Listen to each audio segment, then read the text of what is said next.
Hello everyone. Today we will learn how to create tables in MS Access. But before jumping on to the steps, let's understand the concept of data type. Now, what are data types? Well, whenever we think of creating a database or creating a table in MS Access, we all know that in order to create a table, we have to form its structure, alright. तो table के structure में क्या होता है? Table के structure में हम columns decide करते हैं कि हम कौन कौन से कॉलम्स बनाने वाले हैं। And whenever we specify the names of those columns, we have to specify the data type of every column, alright. तो डेटा टाइप क्या करता है? It determines the type of data that a particular column can accept.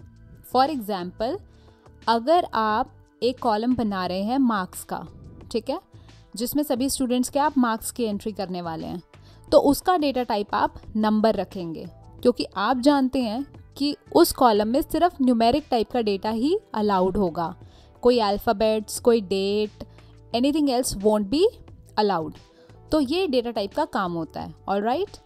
MS access हमें बहुत सारे data types provide करता है। For example, yes no, attachment, date time, hyperlink, lookup wizard, text, number, etcetera. इसके अलावा और भी बहुत सारे हैं, alright.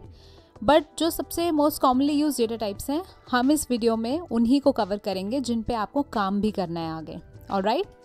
So the first data type which we are going to discuss is text. अब टेक्स्ट डेटा टाइप आप कब यूज़ करते हैं? जब आपको आपके कॉलम में अल्फ़ाबेट्स या नंबर्स या दोनों के कॉम्बिनेशन चाहिए हो, ठीक है। तो टेक्स्ट में मैक्सिमम जो लिमिट होती है वो आपकी फील्ड की 255 कैरेक्टर्स की लिमिट होती है, ठीक है। इससे ज़्यादा वो साइज़ नहीं अलाउ करेगा। Second is number. जैसे कि मैंने अभी आपको एग्जांपल दिया था, ये न्यूमेरिक टाइप की इंफॉर्मेशन को ही स्टोर करने में आपको हेल्प करता है। Third is memo. अब मेमो में भी टेक्स्ट और नंबर दोनों ही स्टोर आप करा सकते हैं। तो फिर टेक्स्ट डेटा टाइप और मेमो डेटा टाइप में फ़र्क क्या हुआ? फ़र्क हुआ नंबर ऑफ़ कैरेक्टर्स का। आप देखिए, टेक्स्ट में 255 कैरेक्टर्स अलाउड थे, वहीं मेमो में ये 65,536 कैरेक्टर्स तक आपको अलाउ करता है। सो मेमो आप डिस्क्रिप्टिव फील्ड्स के लिए यूज़ करते हैं, जहाँ पर काफ़ी ज़्यादा इंफॉर्मेशन टाइप करनी हो। Then comes auto number. अब जैसे नाम से ही हमें थोड़ा सा हिंट मिल रहा है, ऑटो नंबर मतलब जो नंबर्स ऑटोमेटिकली आ रहे हो, यानी कि यहाँ पर आपको नंबर्स टाइप भी करने की ज़रूरत नहीं है। आप अपने रिकॉर्ड में बाकी फील्ड में से जैसे ही एंट्री शुरू करते हैं, ठीक है, ऑटो नंबर वाले कॉलम में अपने आप नंबर आ जाएगा, आपको टाइप करने की ज़रूरत ही नहीं पड़ेगी। अभी मैं आपको एक टेबल क्रिएट करके दिखाऊंगी, उससे आपको और अच्छे से क्लियर हो जाएगा। एंड लास्ट इज़ डेट और टाइम, ठीक है। डेट और टाइम में क्या होगा? जब आपको कुछ डेट्स वगैरह इस टाइप का इन्फॉर्मेशन स्टोर करना हो, जैसे date of birth, date of joining, date of leaving, इस तरह का आपका कोई कॉलम है जहाँ पे आपको डेट वगैरह स्पेसिफाई करानी हो, तो उसमें आप ये वाला डेटा टाइप यूज़ करेंगे, alright. So let's start by creating the table. सबसे पहले जब आप एक्सेस ओपन करेंगे, आपकी स्क्रीन में कुछ इस तरह का आपको व्यू मिलेगा। तो आपको क्या करना है? आपको ये जो ब्लैंक डेटाबेस का ऑप्शन आपको यहाँ मिलेगा टॉप में, इसको सेलेक्ट करना है, ऑलराइट। हम कोई टेम्पलेट यूज़ नहीं कर रहे हैं, हम अपनी टेबल खुद से बना रहे हैं। So we will use blank database. And then उसके बाद राइट साइड पे यहाँ पे आप अपनी फाइल का नेम स्पेसिफाई करेंगे। सपोज फाइल का नाम आपने दिया XYZ, ठीक है। And then click on the create button. जैसे ही आप क्रिएट बटन पे क्लिक करेंगे, आपका एक्सेस का जो डेटाबेस है वो ओपन हो जाएगा। ये रहा आपका डेटाबेस का नेम, ऊपर शो भी हो रहा है XYZ, ठीक है, जैसे हमने लास्ट क्लास में किया था। अब अगर आप इस टेबल को ध्यान से देखें तो इस टेबल में ऑलरेडी आपको एक कॉलम बना हुआ मिल रहा है जिसका नाम आ रहा है ID, ठीक है, और इसमें फर्स्ट रो के अंदर न्यू लिखा आ रहा है। अब हम पहले इसे डिस्कस कर लेते हैं कि एक्चुअली में ये क्या है। देखिए, ये आप जब भी कोई टेबल या कोई डेटाबेस बनाते हैं एक्सेस में, तो उस टेबल के अंदर एक डिफ़ॉल्ट कॉलम बना हुआ आपको मिलता है, ठीक है, जो ऑलरेडी एग्जिस्टिंग कॉलम होता है ये आपने क्रिएट नहीं कर रहा है, बाय डिफ़ॉल्ट एक्सेस बना कर देता है। इस कॉलम का नाम वो आईडी रखता है और इसका डेटा टाइप जो है वो ऑटो नंबर होता है। तो ये जो न्यू आपको इधर दिख रहा है वो ऑटो नंबर डेटा टाइप होने की वजह से ही है। ऑलराइट, अभी हम इसको रिमूव कर देंगे क्योंकि हमें इसकी नीड नहीं है। So on to the structure of table. Again मुझे टेबल क्रिएट करनी है, तो सबसे पहले मैं टेबल का स्ट्रक्चर बनाऊंगी। सो टेबल क्रिएट करने के लिए दो तरह के व्यूज़ हमारे यूज़ होंगे। One is design view and second one is data sheet view. ये जो अभी मेरी स्क्रीन पर खुला हुआ है, this is my data sheet view. Data sheet view का पर्पज़ क्या है?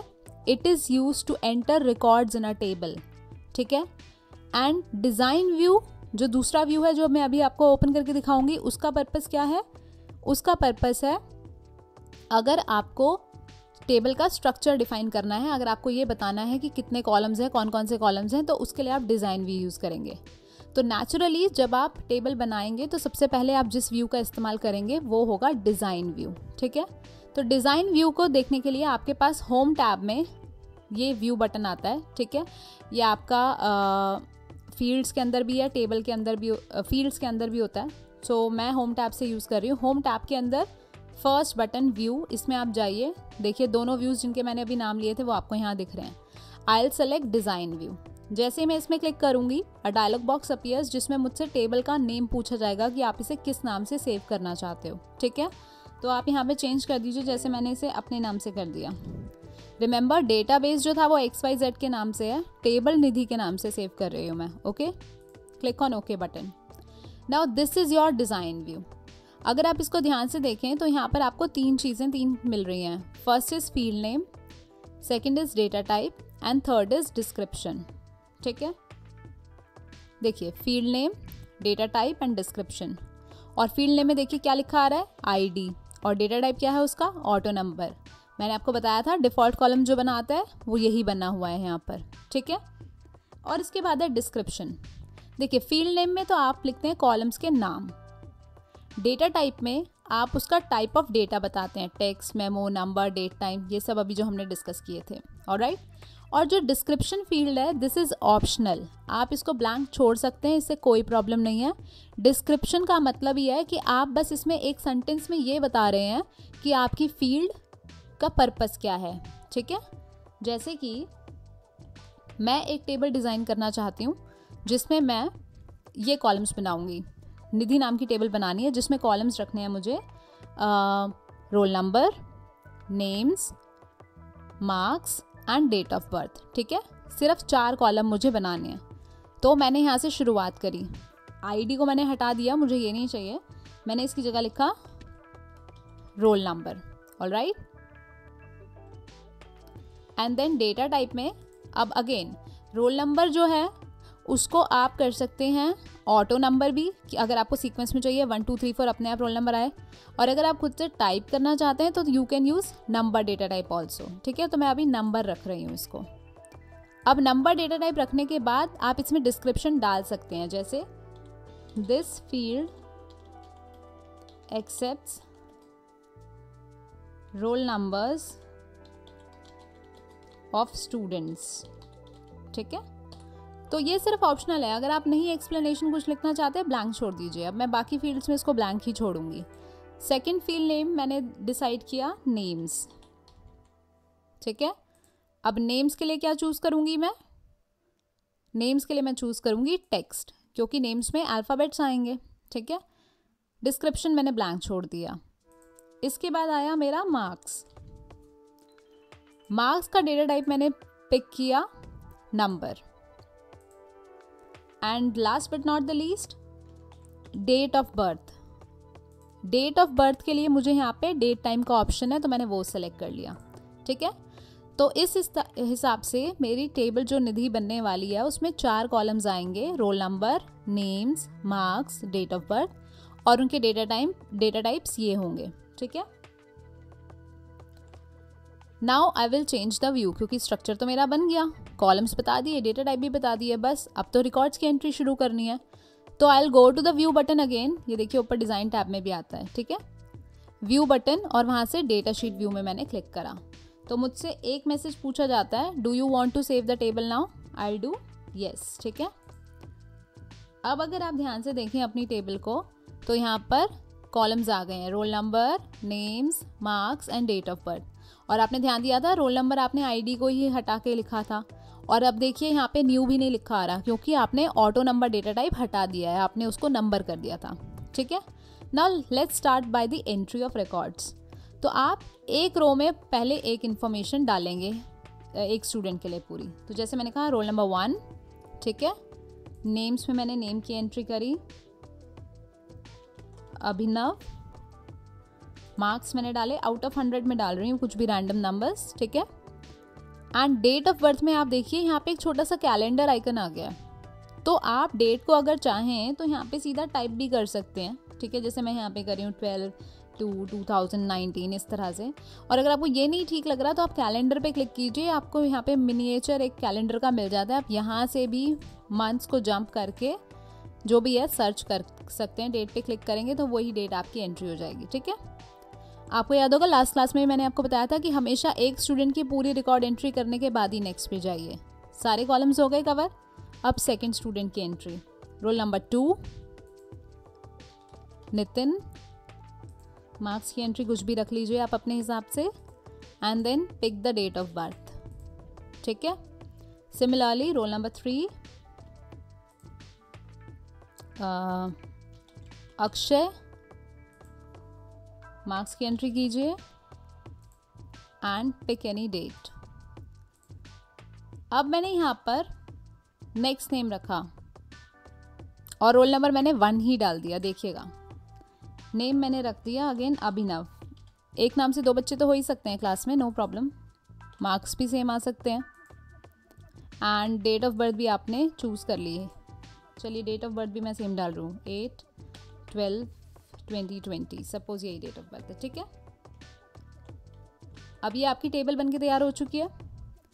अब अगर आप इस टेबल में से कहें कि मुझे अभिनव के रिकॉर्ड्स देखने हैं, ठीक है, अभिनव का रिकॉर्ड मुझे चाहिए इसमें, तो हमारी टेबल में अगर हम ध्यान से देखें यहाँ पर 2 स्टूडेंट्स हैं जो अभिनव नाम के हैं, ठीक है। फिर मैंने कहा चलिए ठीक है, मुझे उस स्टूडेंट का रिकॉर्ड दिखा दीजिए जिसके मार्क्स अबव 70 हैं। तो अब ये कंडीशन भी अगर हम लगाते हैं तो भी देखिए मार्क्स इसके भी 80 हैं, इसके भी 80 हैं, दोनों ही सेम है। फिर मैंने कहा चलिए डेट ऑफ बर्थ की क्वेरी लगा दीजिए कि डेट ऑफ बर्थ जो है उसकी 8/12/2020 होनी चाहिए। अब वो देखा तो वो भी सेम निकली। तो यहाँ पर मेरे पास ऐसा कोई भी कॉलम नहीं है जिसके बेसिस पर मैं अपने रिकॉर्ड को यूनिकली आइडेंटिफाई कर सकूं, क्योंकि मैंने रोल नंबर भी मैंने सेम ही डाल दिया। अगर बाय मिस्टेक भी डाला हो मान लीजिए तो वो भी एंट्री सेम हो रखी है।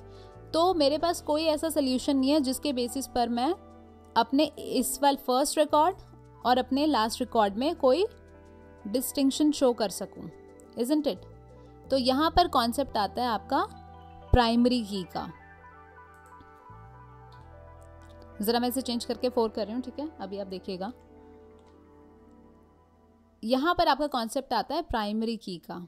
अब आप व्यू दोबारा चेंज कीजिए, डिज़ाइन व्यू में जाइए और ध्यान से देखिए इस टेबल में रोल नंबर जो मेरा सबसे पहला कॉलम था उससे पहले यहाँ पर एक छोटी सी की बनी आ रही है ये, ठीक है। फर्स्ट रोल नंबर कॉलम में ये छोटी सी येलो की बनी आ रही है। दिस इज योर प्राइमरी की, जो आपको यहाँ दिख रहा होगा डिज़ाइन टैब के अंदर, ठीक है। तो हम हमेशा क्या करते हैं, अपनी टेबल को डिज़ाइन करते हुए उसमें कोई भी एक कॉलम प्राइमरी की का बनाते हैं। प्राइमरी की कॉलम बनाने से क्या बेनिफिट मिलता है? Primary key column allows us to uniquely identify a record in a table, ठीक है। जैसे कि आपकी क्लास का एग्जाम्पल लेते हैं, आपकी क्लास में 40 स्टूडेंट्स हैं, ठीक है। बहुत से केसेस ऐसे होंगे जहाँ पे दोनों बच्चों का फर्स्ट नेम सेम होता है कि भाई अखिल नाम के 2 बच्चे हैं क्लास में। तो टीचर्स अगर कॉल करते हैं तो कन्फ्यूजन हो जाती है। फिर हम क्या करते हैं, हम कहते हैं चलो फुल नेम से कॉल करेंगे, सर नेम भी बोल देंगे। बट अगेन कभी कभी ऐसा भी हो जाता है कि फर्स्ट नेम और लास्ट नेम दोनों सेम हो गए, तो वहाँ पे थोड़ा सा ट्रिकी हो जाता है। तो उस केस में कन्फ्यूजन अवॉइड करने के लिए बेस्ट तरीका क्या होता है, हम आपको आपके रोल नंबर से कॉल करते हैं। क्योंकि आपको पता है कि अगर 40 स्टूडेंट्स क्लास के अंदर हैं और मैम ने रोल नंबर 5 बोला है तो उसमें एक ही स्टूडेंट खड़ा होगा, राइट। किन्हीं भी दो बच्चों के सेम रोल नंबर्स कभी नहीं होंगे। तो आपकी क्लास में सभी बच्चों को यूनिकली आइडेंटिफाई करने के लिए हम किस चीज़ का इस्तेमाल कर रहे हैं? रोल नंबर का इस्तेमाल कर रहे हैं। ऐसे ही जो आपने टेबल बनाई है निधि, उसमें अगर आप ध्यान से देखें तो भाई नेम्स सेम हो सकते हैं, तो इसको प्राइमरी की बनाना मेक्स नो सेंस। मार्क्स भी दो बच्चों के सेम हो सकते हैं और डेट ऑफ बर्थ भी तो सेम हो सकती है, लेकिन रोल नंबर हम यूनिक ही एंट्री करेंगे, ठीक है। तो इसीलिए मैंने रोल नंबर को प्राइमरी की बना दिया। तो कुछ नहीं करना होता, आप यहाँ पे बस रो हेडर पे यहाँ पे क्लिक कीजिए, सेलेक्ट हो जाएगी, प्राइमरी की पे क्लिक कीजिए। तो देखिए अभी ये हट गया क्योंकि पहले से की मेरी सेलेक्टेड थी, ठीक है ना, सेट हो रखी थी। दोबारा क्लिक करूंगी ना डिज़ाइन टैब में जाके तो फिर से की बनी आ जाएगी, इसका मतलब ये प्राइमरी की सेट हो चुकी है। अब देखिए व्यू में गए, डेटा शीट व्यू में गए, ठीक है। अब मैं ज़रा एंट्री शुरू करती हूँ। मान लीजिए रोल नंबर मैंने गलती से सेम डाल दिया 1, ठीक है, और अब कुछ भी नाम आपने डाल दिया, शालीन। मार्क्स आपने, एक सेकंड, मार्क्स आपने डाले 90 एंड डेट ऑफ बर्थ भी कुछ भी आपने पिक कर ली, ठीक है। अब आप नेक्स्ट रिकॉर्ड की एंट्री करने की कोशिश कर रहे हैं। जैसे ही मैं यहाँ पे अपने कर्सर को लेके जाऊंगी, मेरी स्क्रीन पर एक एरर आया है। The changes you requested to the table were not successful because they would create duplicate values in the index or primary key or relationship. Change the data in the field or the fields that contain the duplicate data, remove the index or redefine the index to permit duplicate entries and try again. अब देखिए इसका meaning क्या है। उसने हमसे ये कहा कि आपने इस रिकॉर्ड में जो एंट्री करी है वो एक फील्ड में डुप्लीकेट एंट्री आपने कर दी है और आपको दिख रहा है डुप्लीकेट एंट्री आपकी यहाँ रोल नंबर के फील्ड में हुई है। तो एरर उसने इसलिए दिया क्योंकि ये आपने रोल नंबर प्राइमरी की का कॉलम बनाया हुआ था। तो प्राइमरी की के अपने कुछ रूल्स हैं। अगर आप किसी कॉलम को प्राइमरी की सेट कर रहे हैं तो आप उस कॉलम में सेम वैल्यू एंटर नहीं कर सकते। रोल नंबर 1 आपने ऑलरेडी एंटर किया हुआ था, अब आप उसे दोबारा एंटर नहीं कर सकते, इसीलिए वो एरर शो कर रहा है। अब देखिए मैं यहाँ पे रोल नंबर चेंज कर दूँ, सपोज मैंने 5 कर दिया रोल नंबर। अब मैं नेक्स्ट रो पे क्लिक करूँगी, कोई एरर नहीं है, आप अपनी एंट्री कर सकते हैं। अच्छा, अगर मैं इसे ब्लैंक छोड़ती और अब नेक्स्ट रिकॉर्ड पे जाने की कोशिश करूं, फिर एरर आ गया। इंडेक्स और primary key can not contain a null value. Null का मतलब होता है ब्लैंक, यानी कि आप प्राइमरी की को खाली भी नहीं छोड़ सकते, आपको उसमें कोई ना कोई वैल्यू डालनी ही पड़ेगी। लेट्स सी 0 एक्सेप्ट करता है कि नहीं। 0 एक्सेप्ट हो गया, यानी प्राइमरी की के कॉलम में पहला रूल ये है कि आप डुप्लीकेट एंट्री नहीं कर सकते। जो डेटा आपने पहले एंटर कर दिया उस कॉलम में वो आप दोबारा नहीं डाल सकते। और दूसरा रूल जो आपको याद रखना है वो ये है कि आप उसे ब्लैंक नहीं छोड़ सकते उस कॉलम को। ऑलराइट, 0 आप डाल सकते हैं, 0 में कोई प्रॉब्लम नहीं है, ठीक है। So this was the concept of primary keys. So this is all that you have to learn in creating a table in MS Access। फटाफट से एक रिकैप ले लेते हैं। सबसे पहले टेबल डिज़ाइन करने के कितने व्यूज़ हैं? 2 व्यूज़ हैं। कौन कौन से? होम टैब के अंदर व्यू बटन में दिखते हैं, data sheet view and design view. सबसे पहला काम क्या होता है? टेबल का स्ट्रक्चर बनाना। वो किससे बनाएंगे? डिज़ाइन व्यू की मदद से। फील्ड के नेम में कॉलम्स के नाम डालेंगे जो हमें टेबल में चाहिए। डेटा टाइप में उनका स्पेसिफिक डेटा टाइप चूज़ करेंगे जो हमारी रिक्वायरमेंट है, ठीक है। अपनी टेबल में हमेशा एक कॉलम प्राइमरी की का ज़रूर रखेंगे ताकि हम रिकॉर्ड्स को अगर आगे हमें क्वेरी लगाने की ज़रूरत पड़े तो उन्हें सेट कर ईजिली फाइंड आउट कर सकें। जब आपने टेबल का स्ट्रक्चर डिफाइन कर लिया, again change the view to data sheet view और इसमें अब आप अपने रिकॉर्ड्स की एंट्री शुरू कर दीजिए। हमेशा ध्यान रखेंगे प्राइमरी की के कॉलम को कभी भी ब्लैंक नहीं छोड़ेंगे और प्राइमरी की के कॉलम में कभी भी डुप्लीकेट वैल्यूज एंट्री नहीं करेंगे। So this is how you create a table in MS Access. We will learn about queries in the next chapter.